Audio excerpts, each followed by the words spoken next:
Hello. Hello. Hello, can you hear us? Yes, we have just spent quite a lot of time testing mics, so hopefully they are crisp and golden and delightful. Much like myself. I think you need to go on holiday to get that tan though. Yeah, oh well, it's been a long time. Yay, okay, we can be heard. Hello everybody, how are you? Oh, and Chris is here too. Excellent. So what should we talk about? Well, I think possibly that recently we went into this thing called Early Access. Oh, right, yeah, that. No, I missed it. I was, yeah, no, that was exciting, wasn't it? We're Definitely here. For me. Yeah, you've been crazy. It's we've been dumping buckets of emails on Hayley's head every 5 minutes or so, and then occasionally a hand reaches up through the emails and we say, another bucket. I personally enjoyed toasting my champagne across the room, where everybody else was delightfully celebrating while I was madly trying to get all of our announcements and things out. But that's fantastic because it's what we wanted. We've got lots of people playing and telling us what they think and making suggestions and liking it, and it's great. This is what Early Access is all about. It's a little frantic and frazzling, but it's a very exciting way of making games. Definitely, and I know that Les, our new QA, is actually over the moon with how people have been responding, because they're actually following all the lovely instructions we have everywhere, which I feel like is pretty cool. I love how Les just gets very excited when she finds really hard bugs. She's like, oh, this one's really sweet, I love this, it's really complicated. Yeah, she definitely has determination. There's this sort of hunter in the woods thing going on. Oh, Miss Bales is here. Hey, I enjoyed many of your pictures that you've been putting on Tumblr thus far. Yes. Oh, the thing Paddington Bat. Paddington Bat. It's much more serious than that. We mustn't call it that. I figured it was okay for a little tidbit on the podcast. Yeah, no, he's gorgeous. So yeah, well, we hope you like it, and we hope you got lots of exciting suggestions for us. We are moving swiftly on and sort of working on tweaks to what we've got and new stuff as well. I guess we could talk a bit about Albion. Yes, I think people would be very interested, especially those of you who've actually been in games so far, because I have seen a lot of people really excited to explore the Reach, obviously, but I think Albion is going to be completely different. Yes, it will. I mean, there's a few things before we. I'm going to move my mic down because apparently I'm like stepping on autumn leaves when I scratch my beard. I think that's very peaceful. Yeah, no, that sounds lovely. A couple of things to talk about that are sort of game wide that we're working on. Character generation is one of the big things. Definitely, yeah. So at the moment you are just another person. But obviously a lot of the game is about role playing and really sort of feeling your way into the space of a Sky Captain. So creating your character, creating a look for your character is going to be a big thing. You will have seen if you've played that we've got our leveling up mechanics that are based on story are sort of up and working. So that'll be sort of tied into that. Yeah. Yes. And then, so it's birth and death, basically. We've got, at one end, we've got character generation, so deciding who you are. And then the other big headline thing is legacies, which people will remember from Sun and Sea, which is much more about passing on your legacy when you die. So at the moment, you go back to your last save. But obviously, in these games, we like you to have a lineage, and for your first captain to die horribly, and his or her or their son or daughter or other to carry on that grand tradition and then die horribly, and so the story gradually spreads out from there. As it should be. Indeed. Indeed, they did. We haven't got an urchin yet, have we? Oh, there's some urchin stuff in the leveling up. I think your past as an urchin is one possibility. Yes, I remember that one. So yeah, ask us questions about that. What else? We'll be populating the Reach with more stuff. Although that'll be a bit later down the line. And we'll be starting to build Region 2, which is exciting. I'm really looking forward to Region 2 because lots of reasons. I mean, because it's kind of peak Fallen London verse stuff. And actually, when we were prototyping the game and getting ready for the Kickstarter, it was initially where we were going to start. It felt like a sort of familiar spot for our players, but we sort of steered away from that in the sort of early stages of development and started. We wanted to start the player out on the wild, sort of weird frontier and have them discover this sort of expanding empire as they headed into Albion. So it's kind of like coming home for me. Some of the really early concept-y stuff that we did was about Albion. Yeah, so basically like all the things that we've seen on the Kickstarter. Yeah, for example. And even like, I mean, you know, the floating lamppost and the purple spacey background is very much a sort of an Albion colour key thing. Yeah. So I mean that's very much more what it will feel like. We've got questions. Oh no, they're all about urchins. It's fine. First, what have you started? When a friend bumped into a location named after them, much excitement. Oh, wonderful! Yeah. That's interesting too, because I remember when we were going through a while ago, we were trying to figure out what should be in the Reach. It's quite different. Obviously, we have a huge list of location names from our backers. Yeah. That Chris has painstakingly gone through and made sure all fit with Sun and Sky sort of attitude and ambience and yeah, so he had a lot of fun with that. I think fun. It was challenging, but they all sound great now. The tricky bit is, I mean, we've got all these names that we want to get in, and I think they add a lot of character to the game. Some people got lucky and got named early. Yep. Some people, some people are, you know, going to find their name in the depths of the Blue Kingdom. I'm sure that'll be equally exciting, though. So yeah, they'll just have to wait a bit longer. That's all. They are based entirely on how appropriate they are for the landscape. So we can't sort of put one over another because they backed earlier or anything like that. They just they have to be fitted in. What else? Level up perks. Yes, that's right. That system will continue and get more sort of complex as you continue to level up. Chris knows more about it than me. He's just making urchin jokes, so I'm gonna move on. We give Chris much too much power in these chats. Yeah, well, he's the law master. He's the law. So yeah, Albion. So interesting thing about Albion. When you start the game, you're basically in the middle of the Reach, and you head outwards, and it gets weirder, and there are, you know, giant flowers and that still damage your home. Yeah, well, yeah. And you know, beanstalks and other craziness. But the first time the player experiences Albion is going to be actually the reverse of that, because they'll be heading into it. So we've been thinking about that in design terms, and how we want to sort of use the environment to tell the story of the game. So I mean, a lot of the sort of the theme and the story of the game is about this expanding empire, expanding into a hostile space, and how they fight off.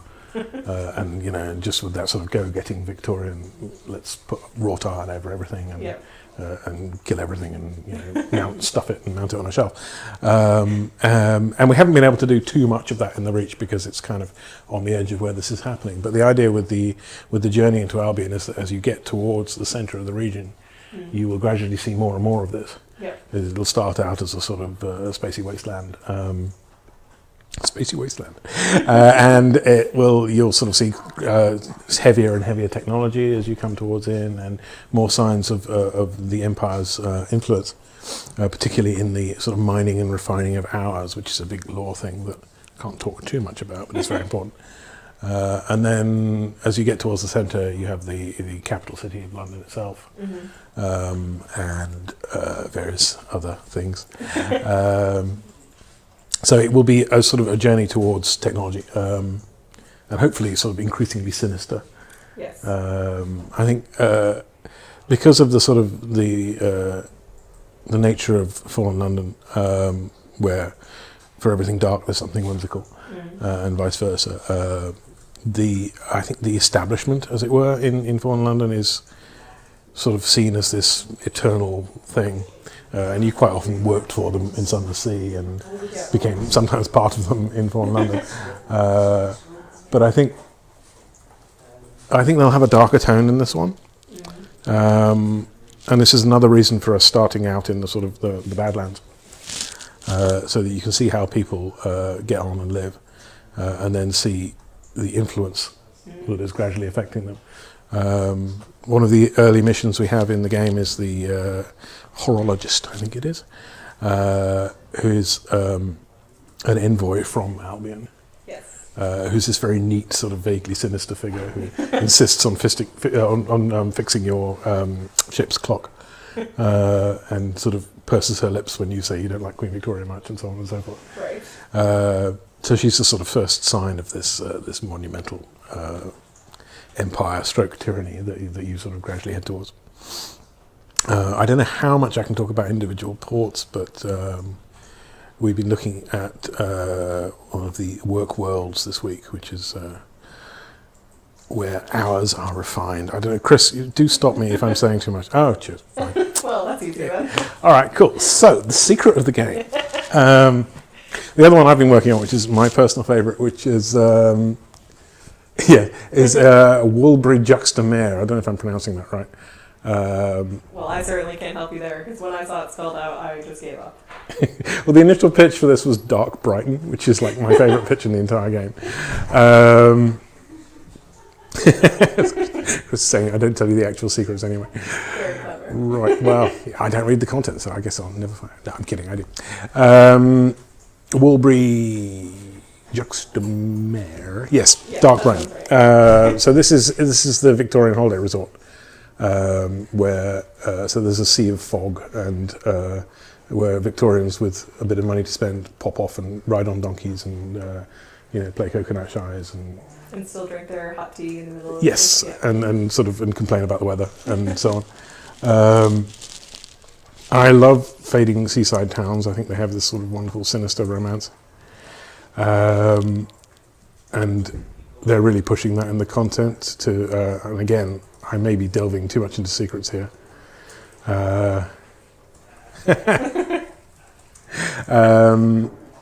But there are two sides to this town. There's the sort of as with all tourist places, there's the side that visitors see, and then there's the side that the locals and the workers see. And this divide is sort of quite literal in this town. Yes, I do, Chris. Stop trolling me. Just because I said I don't read any of your content. I do really. Okay, yeah, off-season. That's what it's called. I'm not going to say how you get there because I think that's really interesting, and also we haven't quite worked out how we're going to do it visually yet. But yeah, so I'm designing that. So I'm trying to make a sort of version of Brighton with a sea of fog and sort of spooky buildings hiding underneath nicer buildings. So that's fun. What else? Talking. Ask me questions, please. I'm monologuing. Obviously, Paul has all the knowledge, so he is definitely a person to ask questions to. The seaside resorts, they're spooky, aren't they? They're very, there's a real Lovecraft thing there, isn't there, just from Innsmouth? I mean, okay, that's American, but it has that sort of pool on a wet Saturday afternoon vibe. I think Lottie is sort of, as usual, prompting me to take a holiday. Is that you, Lottie? Yeah, I assume. It is. Just Failbetter game. She is this monumental thing. So yeah. So how's it going with you? What's the feedback? For me, it's mostly making sure all of our lovely Kickstarter backers have their keys, which hopefully between Lottie and I today, everyone does. But please feel free to email skies@failbettergames.com if you have not. Yes. But for me, it's really exciting too because I've been going through like all of our Steam discussions and the GOG discussions, the community forums on our own site, and seeing what people are liking and just their general experience. Obviously, the most fun channel for me to go through is Tumblr because it's mostly just people squeeing with delight and sharing pictures and things. And I think already people are starting to easily see our humor and also the darkness that we build into all of our games. and are quite delighted to make sure that that sort of has carried through from Sunless Sea, but at the same time it's this totally new place that they can explore. And that's why I can't wait for them to see what happens when we get another region. I think, like you said, Albion's going to be a really good one for that because it holds sort of the very center of Sunless Skies. Yeah. And the Reach is so very different from what I've seen and heard from. And then it gets even stranger. Oh, we have a question. Will the finished build start off with the same asteroid field, or is that just a quick start for the early access? Totally a quick start for the early access build. We have plans for the beginning. I think we decided quite early on because Sunless Sea starts you at port.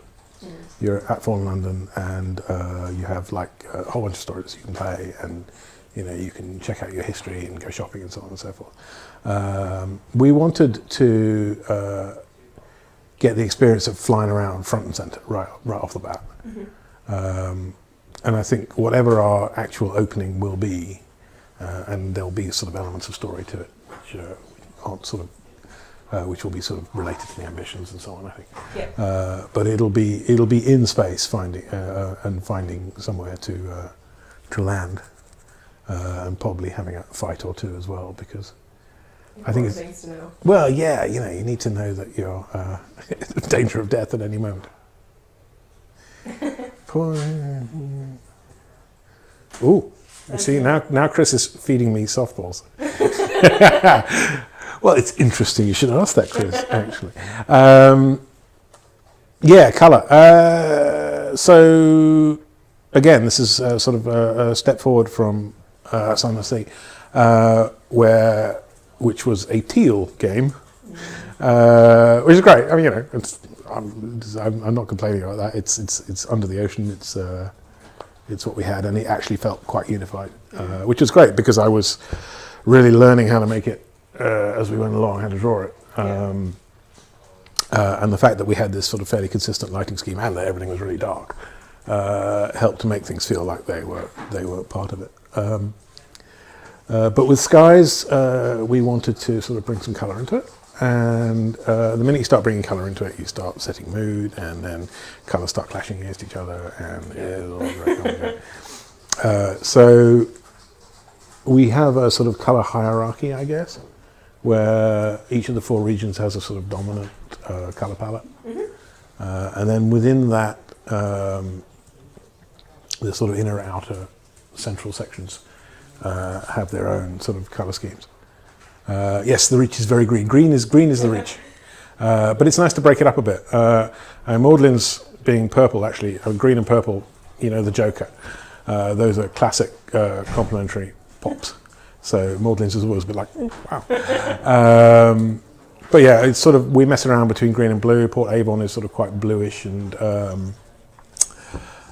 sunny, I guess. It's a sort of quite a bucolic port, which is a weird thing to put in the middle of green nebula space, but I think that works quite well. And then obviously in the centre, New Winchester is really dark, greenish brown, industrial. Yes, we'll just use all the colours. I know Hannah was particularly excited to have a new colour to paint and various things like that. And then with Albion, obviously, we've got that sort of reddish marine purple thing. And then within that, we'll have, I think, quite a lot of gold. Ooh, fancy. And it's also quite cold, so there'll be some sort of bluish stuff. There'll be some snow. I think the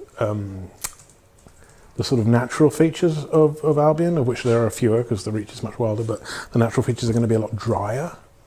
So it'll be more of a sort of, I guess, Mazer-esque biome as opposed to the jungle of the Reach. And then lots of wrought iron, lots of heavy industry, lots of Art Nouveau. We're really going to push that in Albion, I think, because again we're at the centre of the empire, and that's the big thing is industry and art. More colours, more questions even. All the colours. Thanks to timey-wimey law, is there any chance of present day?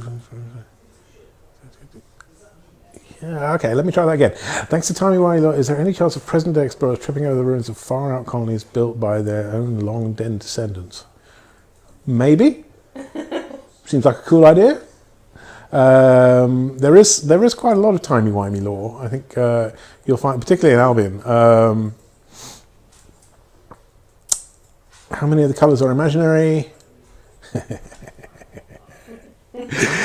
Yeah, thanks, Nightbright.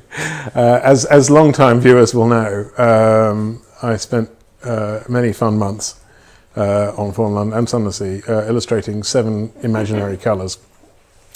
Cosmogon, Violant. You should have given that to Toby as some sort of test. Yeah, no, well, it never, Irigo. I'm going to try and get all of them. Gant. There's another one that begins with V, and I can't remember what it is. Somebody will remember. Yeah, that was challenging. But yeah, we're basically, like, okay, it's kind of orangey reddish, so that's fine. Will there be imaginary colours? I would imagine the imaginary colours are going to be back, yeah. Another question, can we illustrate death in skies? Oh, yeah, that's been crazy. I really like the way New Winchester looks,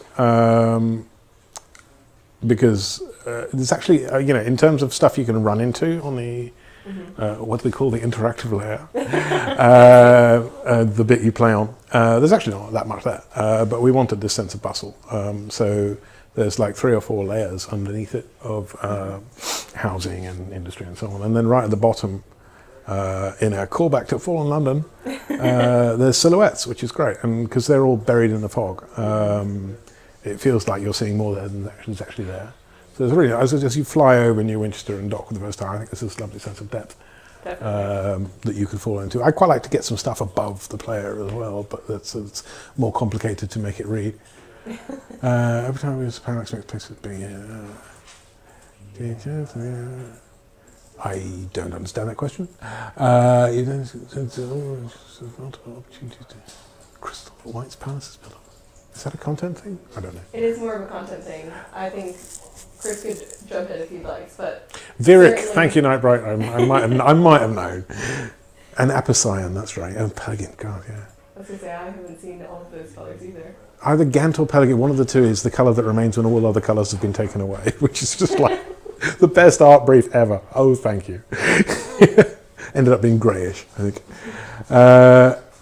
Multiple teams choose their future direction. How do you see the changing player experience, the nature of the world over a playthrough? Well, God, that's a huge question. Lots of ways. I mean, first of all, obviously, we expect you not to survive, and the world tends to change. At least the areas you haven't seen tends to change. So geographically, it'll be different. You'll have seen if you've played. I keep saying if you've played. I mean, you don't have to. It's not finished. Lovely that you do, but if you want to sort of keep yourself pure, then that's fine. The leveling system, as you continue to level up, each time you level up, you choose a thing called a facet, which is a choice. Essentially, is an aspect of your story, and those will shape your character as you go along. Is the idea. Yes. So it's kind of like a perk system, but a narrative perk system. So there's that, and then there are various conflicts through the regions. In the Reach, obviously, we've got the Tacities and the Stovepipes, which are the best names ever. And the player can just sort of have a direct influence over who's winning at any given time, and that in turn will affect things like monsters they might see, deals they might be able to do, stories that are available. So there's quite a lot of sort of small-scale customization over a given playthrough. And I'm sure you guys will see more of that, especially as we begin other regions. Yeah. Because right now, obviously, we're very focused on creating something that people could play in early access. So it's quite a very. I've been with the British people too long. It's a very specific design that we've set up, and now we're more free to explore other regions and more of the wider mechanics. Yeah, it's a strange feeling actually, because in the weeks before we went to early access, obviously it's not a final launch, but it always feels like it.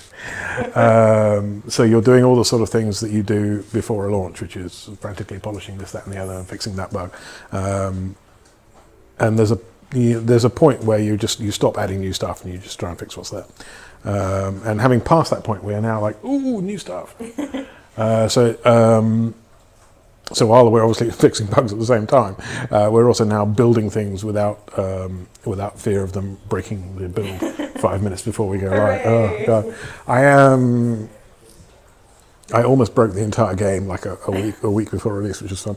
Well, because I wanted to. We had a situation. We had a lot of world labels that were only in port. So you'd be in a port, you'd see lots of things, you'd gain lots of experience. And then you toodle along for ages and ages, and you pass rocks and ruins, but nothing was named, so it felt a bit anonymous. And then you'd be back at a port, and suddenly you're awash with names again. Yeah, and I thought it'd be much more fun if you could pass by old battle sites and strange little factories and places where they make moonshine and so on and so forth. So we put a lot of these labels on our sort of smaller decorative scenes, which broke everything. That's fine, everything's fine. And I almost had to take the whole thing back, and we had problems with our source control. And anyway, we got it fixed, it worked. But it was a salutary lesson, is never change anything. That's the lesson. But don't worry. What else we got? Yes, if you guys have any more final questions for Paul, then I think we'll release him, because I'm sure that he has many more important things. I have spoken more in the last 5 minutes than I have spoken in many moons. That was my initial goal for this podcast. Who's up next? Barry is good, come on. Oh, Barry's coming up, excellent. I thought it might be a good person in case anybody had questions about like movement or mechanics. The Winchester Wall feels like a connecting vein running through the rest of the reach. Are there plans for other regions to have the same kind of overarching? Yes, very much so. I'm not sure at the moment how much they will cross-pollinate. Chris might be able to answer that. But Albion has its own conflicting factions. I mean, obviously, the Winchester War is about Albion. It's about the Albionate faction, essentially, yes. Fighting for control over the independents. But Chris might have some more information on that one. Anyway, I can see a hovering Barry, so I'm going to take this off. Say, please detach yourself before from my beard. Stand up. And would you like to? It hasn't all looked great yet. So look at that nice T-shirt. Where did you get it? Wire me up. Shall I wire you up? Go on then. This is very touching. You can't see this very too tall. Yeah, hold that in your little. I'm quite tall enough. Good height. Hello, everyone. Hello, Barry. This is a nice couch. This is my first time. Is it? So I was away when this was. I was in Switzerland when this was added. Gotcha. Yes, we've dolled up the whole place. Lonnie even made sure to erase on the board before we started. Hello, Cheery. Yeah, so obviously we have started early access. Everything is new and exciting for us. I thought it would be great to have you on in case anybody had any questions about how the mechanics work, and also maybe we can talk about some of the new stuff that you're working on since you last came on, but also I'm very tired. We all are. Yeah. If you had started anything now that the early access is gone and that kind of thing. So please, as we are chatting, feel free to ask Barry questions. Say hello to all the people who said hello to me. Yeah, new stuff. So we launched on Wednesday, and there's sort of been bug fixing for a while up till then and a bit after. But now I'm working on the fancy new legacies system. So I think this was just talked about a bit, yes, but I'm making the fancy screen that tells you, because you did this, your next captain gets this. So you'll get a gift from the thieves if you're as thick as them. Very nice. And things like that. But your ship is usually recovered, but a few things get lost and things like that, and just showing that and letting the player pick what happens next. Yes, but still obviously with a little bit of risk, I imagine, based on what you said. Yes, we don't want you dying all the time because there's no punishment. So we are going to punish you a bit, but we don't want, like in C, to be replaying the same content and sort of feel like you're back at square one. Yeah. So we're giving the players a lot more when they die, but we still want to hurt them a bit. That sounds very appropriate for us. We do have a merciful mode as well, where you can just reload. Death tax. I don't know, actually. That's a Chris? content question. We'll see what he says. Yeah, as the technical guy, I sort of do all the dry mechanical stuff. As Barry natural- said, there is like obviously a tax on. You don't get to keep everything, but Yes. Chris will be able to answer from the content side. Let's just make merciful mode, and then you can sort of save all the. Well, actually, you just reload at that point. So that doesn't seem the right way to play. To know, as someone who's a big fan of C, it was dying was an important part of the game. Yes. Plus, I've implemented most of the ways you can die in this game, so I want people to use those systems. And to name a few, how would you? Starvation, madness, all the enemies AI is me. So when they blow you up, that's mostly my Larry. fault. It's I've done most of the killing. And yet you seem so nice. That's the Failbetter way, though. So we were most likely not going to start the same basic locomotive. I think that is the point, yeah. So if you get a new fancy ship, you might lose some of your fixtures, but you will get the ship back. So you're not getting, like I said, knocked back to square one. Happy. Of course, that had to be a thing. Course to bees maintain a respectful distance. They're being kind of rude. That would be my fault. I did do their AI. Although somebody else set it up. Significant changes enemy versus enemy combat. Is that between skies and seas, or going into early access? Because the big difference. In seas, I don't know if they actually sort of fought each other. Whereas now that's quite new to this. we've got the system called Wrath or Wrath, depending on who you ask about how to pronounce it. Wrath or Wrath? Oh, don't ask me. That's just wrong. That's I believe African it is neutral. wrong, but it is wrath to me. Where various sort of agents hate each other for various reasons. So we can have the tacties not liking the marauders. The marauders just attack everything. And when they gain wrath towards a thing, they will sort of go into combat against it. Mm-hmm. So we can have this thing where agents will just be fighting without you, and you can actually sort of walk into the middle of a battle. We were trying to test the AI the other day, and it sort of went a bit wrong. We ended up with a sort of four-way fight between Cantankerai, Cry Spinsters. These are all in the game, right? I'm not revealing stuff. No, I would stop you. Yes. The enemies will aggro with one another. Like the marauders just attack everything that moves, and the Cantankerai, I think, also they're grumpy, but when they see things they don't like, which is everything, they will just attack. And I'm sure, there will be, as Paul was talking about, each region obviously has its own set of bits and pieces to it, so obviously they will probably have different conflicts than you might see in the Reach. So definitely something that you'll have to look out for as you're exploring skies. Otherwise you will end up like Barry in the middle of a four-way fight. That was quite fun. How are regions generated? It's funny you should ask, because we're changing it slightly. Are we allowed to talk about this? No. Okay. I would say that is something that we're still looking at, so I don't think we'd be able to give you a clear answer, unfortunately.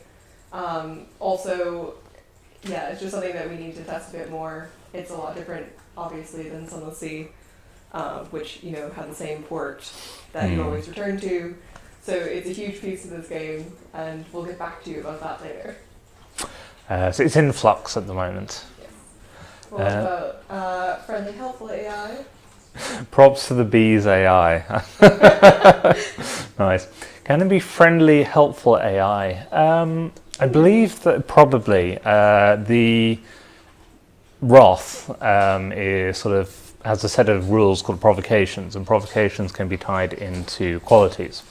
What this means is that certain qualities can sort of change how things feel about you. Mm-hmm. So as you sort of get involved with the war between the stovepipes and the taxis, one of those ships might become quite friendly towards you, and the other will attack you on sight.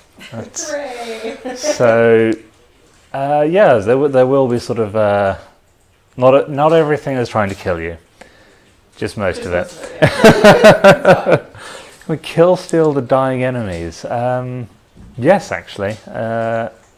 We'll spawn a new class of character. Talk to content. We'll just refer all the questions to content. Yeah, I love how I can use that as an excuse. I can talk about the mechanics. I haven't actually played a lot of the content myself. I'm looking forward to actually playing the early access build this weekend to see what's happened. It's no problem, Chris. It is funny how that happens though, because obviously, especially on the tech side, you are all working on very specific things. So you probably don't get much time to play the whole thing just as a player. Yeah, actually playing it. Like I've seen Titania a lot because I was debugging the bees, and the bees appear around Titania. And I've taken looked at New Winchester locks as sort of my test scene, but I haven't actually sort of seen some of the other scenes, which is a shame. So it's very exciting whenever I fly over a scene and I sort of see the parallax effect, which is one of the first things I made. And then sort of seeing how I made the system, and then art have just sort of the art department just run away with it and made something incredibly awesome. It's like, I helped make that. Yeah, Paul was just talking about how exciting it was actually before you came on. So yeah, the sense of depth, it's very cool. But when I was doing it, it was squares moving slightly different. It wasn't particularly exciting, and then you just sort of give it to art and give them a couple of days and they make something absolutely incredible with it. But you have made plenty of interesting tech art, as we would say, that we share together in Slack channel, because some of it is quite extravagant. I've sort of accidentally created quite a bit of modern art in my making of things. Trying to remember some of them now. It was the other day when all the node graphs got messed up. So you'd sort of have a half node graph and then the rest would just be a mess. Quite a nice bit of glitch art. The fear mechanic, I think that's going to be a content question as well. I introduced the basics of it. So we've got a fear stat which goes up, and then when that reaches the top you get a condition stat, which is much harder to remove than fear. And that's sort of what affects most of the bad things that happen with fear. Chris has sort of mentioned some of the things he's planning on doing with fear, like the slowly going insane and the nightmares and stuff. But I don't know what I can say. And we obviously wouldn't want to ruin any surprises, but Chris, definitely feel free to speak up if there's anything you'd like to clarify. I'm not sure, if you're specifically talking more about mechanically how it works, or how it's going to change with different bits of content and things like that. So feel free to clarify yourself as well, Sirach.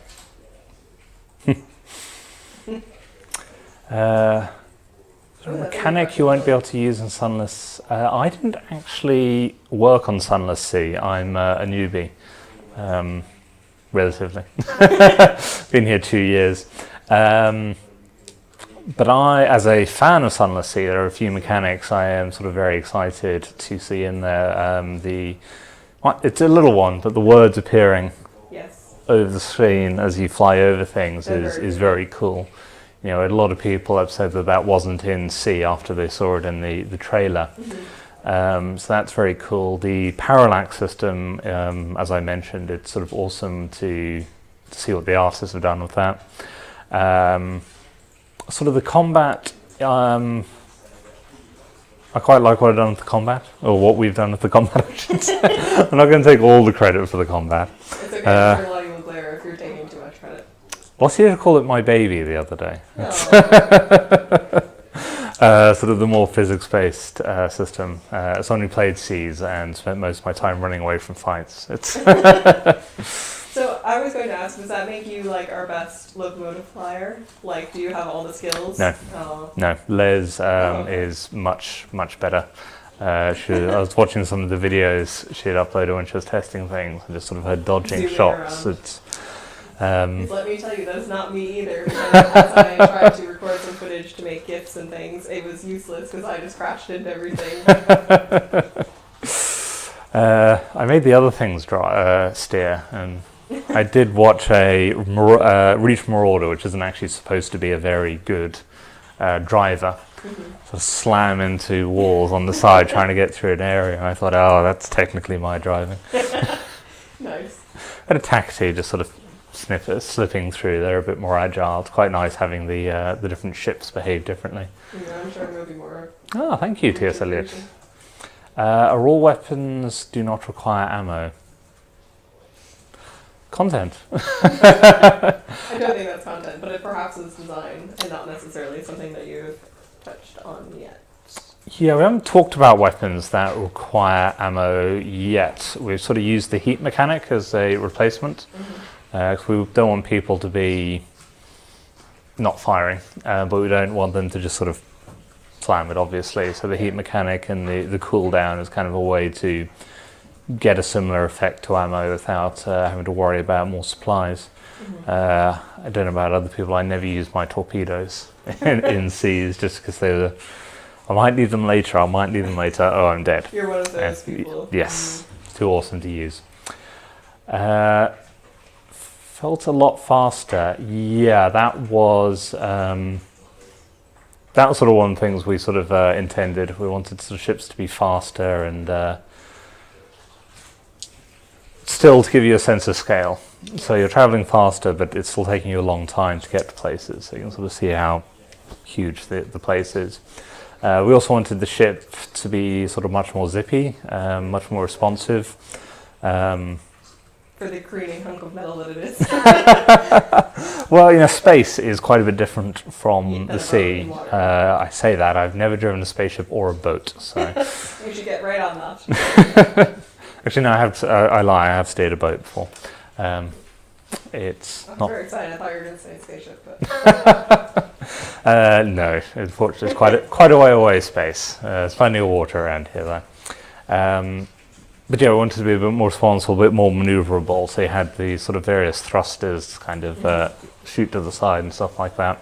Definitely. I really personally like the animation as well that Liam's put on it, so it's not obviously just straight top down, and you do get Yeah, that's very sneaky cool. shots of the side of the locomotive. I think it's something that we'll probably be looking at throughout the length of early access to make sure that we find like that good spot for players.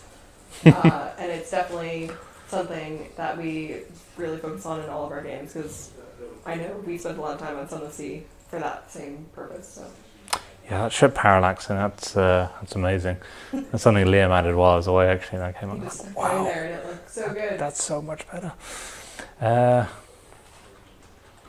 Does UI fall under mechanics? UI is Liam's bit, but Don't suppose sovereign totals. Yeah, I'm going to buck past Liam. sorry. Or content. Anyway. That's why I've been zooming around space like I'm wearing socks on a newly waxed floor. How did you know what our next game was? My favorite one that I was telling Paul about earlier was somebody that compared flying our locomotive to trying to get a whale around on top of a skateboard. Which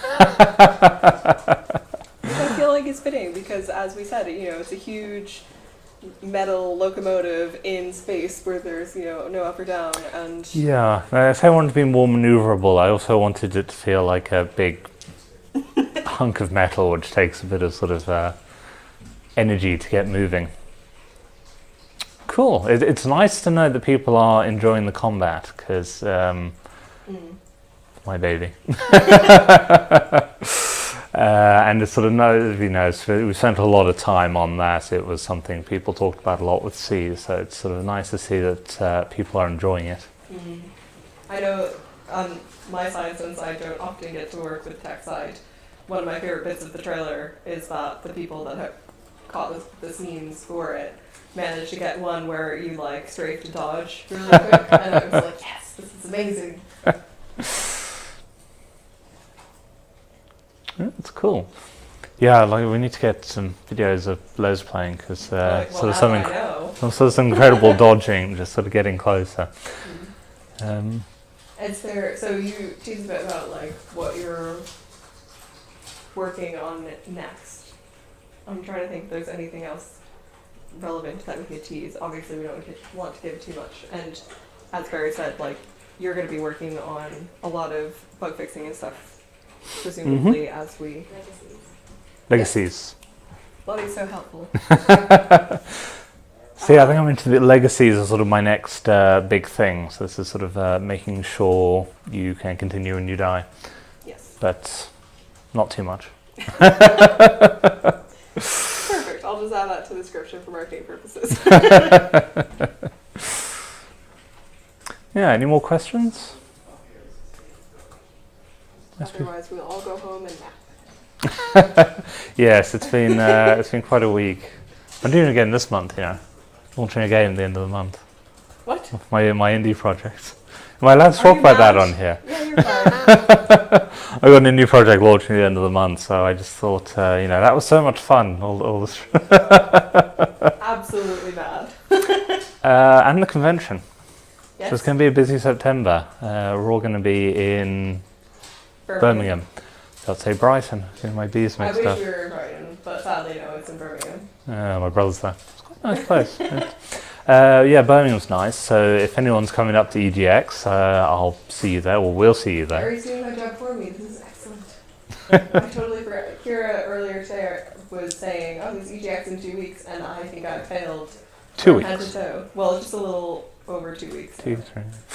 But yeah, you should definitely come by and test it out if you're in the area. And we'll also be doing a talk, or at least Lottie, Adam, and Chris will, which I've been told will be streamed live. So we'll let you know the time, but it'll be on a Friday. That will be very exciting. And Barry will be there at the stand, so if you are lucky enough to come see us in all the madness, then you can ask him all the tech questions you want in person. It'll be content questions. Everyone's brought to content. Well, that'll be a problem because we don't actually have any content people on the stand, so we'll just have to bring Chris on his iPad and have his disembodied head. As long as the cat comes along as well. Yeah. Chris has a cat now. It's very cute. That's sort of the most important news of this week. Yes, all of us were very much awaiting pictures of the very glorious cat. Is that all good to taking your head to Brighton? Not Brighton, Birmingham. Don't listen to Barry, he's bad at everything now. I'm famously terrible at names. This is all names. It's people's names. It's city names. It's everything. Abort. Cat update. He is hiding under the sofa. Oh, shame. Oh, sorry, Nico. As you know, because I'm sure you do every week since you usually can't make us, you can watch it afterwards when we put it up on YouTube and Twitch. Luckily, you're sorting out my train tickets, or I would be probably buying a train and booking a hotel in Brighton. Yeah, we don't let Barry do Bognor. those sorts of things. It'd be very dangerous. The cat will answer all the content questions. Apparently, he does have a few interesting ideas. Oh, really? About the law in Skyless. So we'll be asking the cat a lot of questions when he's brave enough to come under the sofa. Sounds good. I am pro cat questions. It will just be a video of the cat, which I'm entirely okay with. Oh, I love Why it. Rainbow Sparkle? I get the other two names. I can't believe that's the one you questioned. Well, Chewie is Chewbacca, Artorias of the Abyss from Dark Souls. Gardener, no idea. Can you implement quest tracking on the map and chart? I imagine that's something we haven't even begun to think about yet. Yeah, the chart is sort of very much a first pass at the moment. It's sort of functional. So I'm not going to say anything else. Lottie will glare at me if I say we're going to... Lottie's just nodding, yeah. If I say we're going to add stuff and it turns out we don't, I don't want to... I don't want to molly new people. Indeed. But if you, for any feedback that you have, especially if, those people invested in playing in the early access bit, please let us know, whether it's on a Steam forum, our community forum, the GOG forum, or you can send it directly to skies@failbettergames.com. We'll definitely be trolling through all the feedback and having internal discussions, especially this month now that we have just pushed it out. So feel free to let us know anything that you're experiencing. A lot of work, yes, that I go through every day. I forgot to mention Reddit, but we're there too. Cool. Well, I think that we shall wrap up because we got a bit of a late start today due to the ongoing microphone issues. But thank you for joining us and for supporting us. If you're backers or people at Early Access, it's always nice to have you here in our little chat. Any parting words of wisdom, Barry? See you all EGX if you're coming, and if not, see you next time. It's not exactly wisdom.